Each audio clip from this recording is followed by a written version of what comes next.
Good morning, I'm Reverend Lindsay, and before I started recording this thought for the day, I was prepping stuff for the children's group for Pebbles. I love leading Pebbles.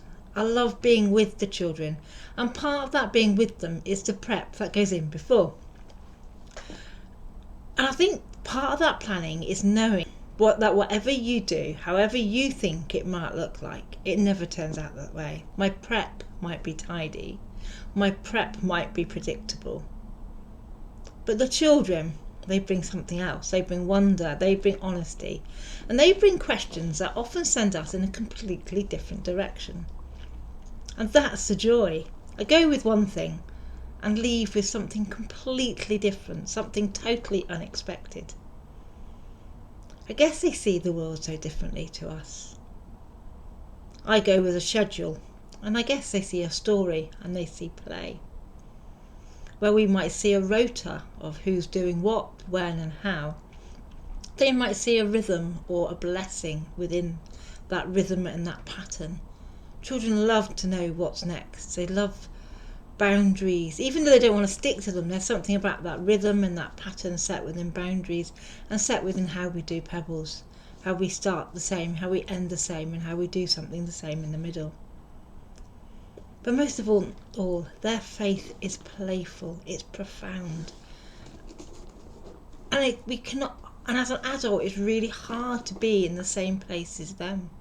Just can't ever imagine what they're going to say next, or how they're going to change your view on a Bible reading you've heard, or see something you've never ever seen before. I've been prepping with them for our patronal festival for St. Nick. And I thought I would make some Christmas wreaths, and round them they could think about what makes a saint. So I've got some words to help them, maybe patient, kind, gentle. And I've cut out lots of other leaves.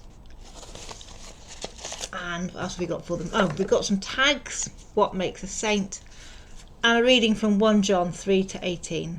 Let us not merely say that we love each other, let us show the truth by our actions.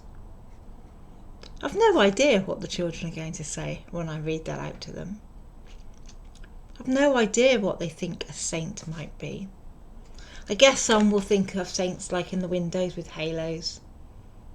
But I wonder what they will say. I wonder what gift I will come away from after leading Pebbles. And I wonder what a saint and what love really does look like for a child. And I've been reflecting on that a little bit this week as I've shared some of my story and some of the reasons why I do Martha's Kitchen in the way that I do it.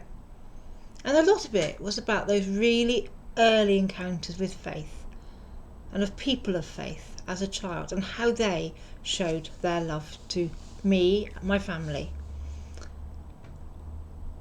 And I'm going to share just a few ways how they showed it. The first way sounds really strange, but as a child, it stayed with me. My sister was a really, really, really slow eater, like ridiculously slow. And when we had our Sunday school party, they left a table up for her just so she could eat slowly. They never rushed her. They never told her to hurry up to eat more quickly. They knew who she was. They loved who she was. And they left a table up for her. And I remember, even as my parents came to collect us from that Sunday school party, my little sister was still sat there, eating very quietly on her own, knowing that she was loved, and I knew that she was loved.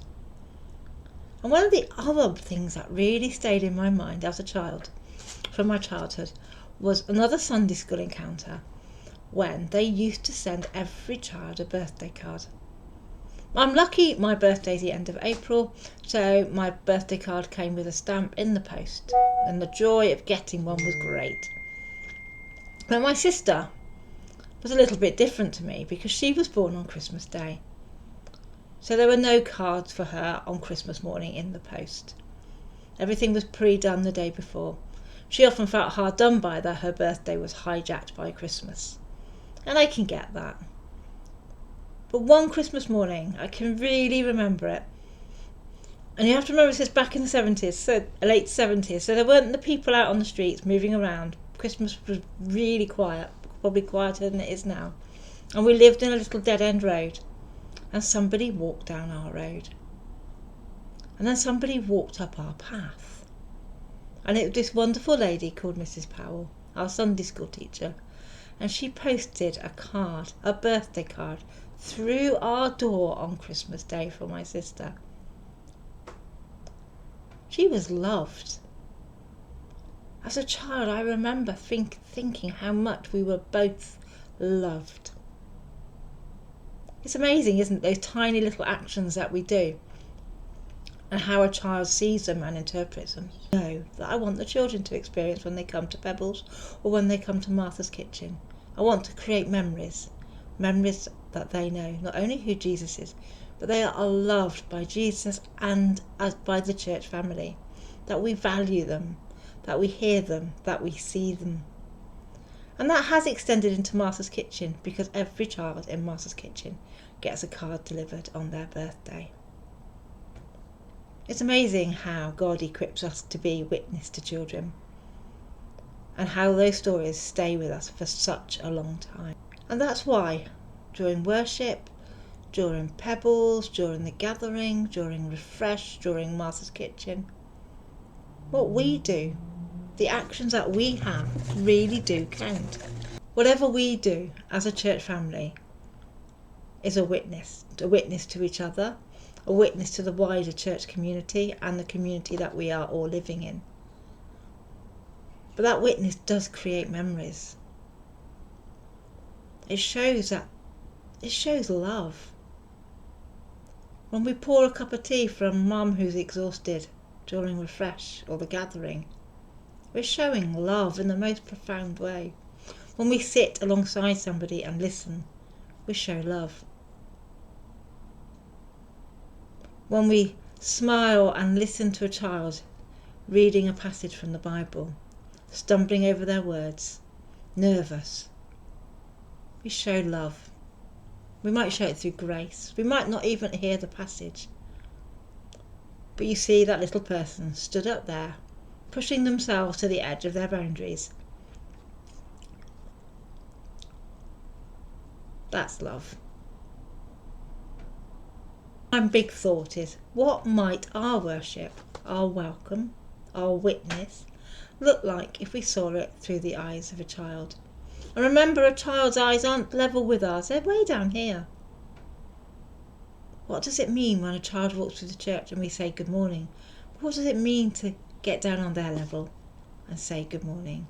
To see them, to hear them, to look into their eyes and see that God is already at work within them.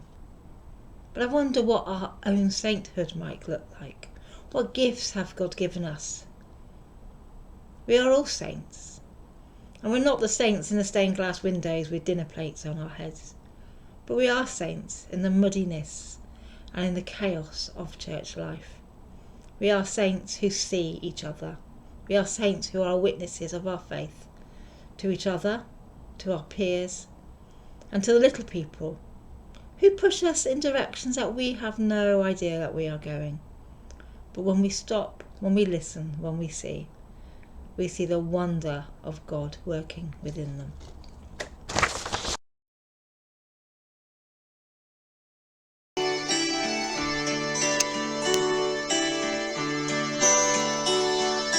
Brother, sister, let me serve you.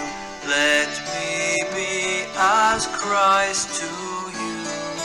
Pray that I may have the grace to let you be my servant.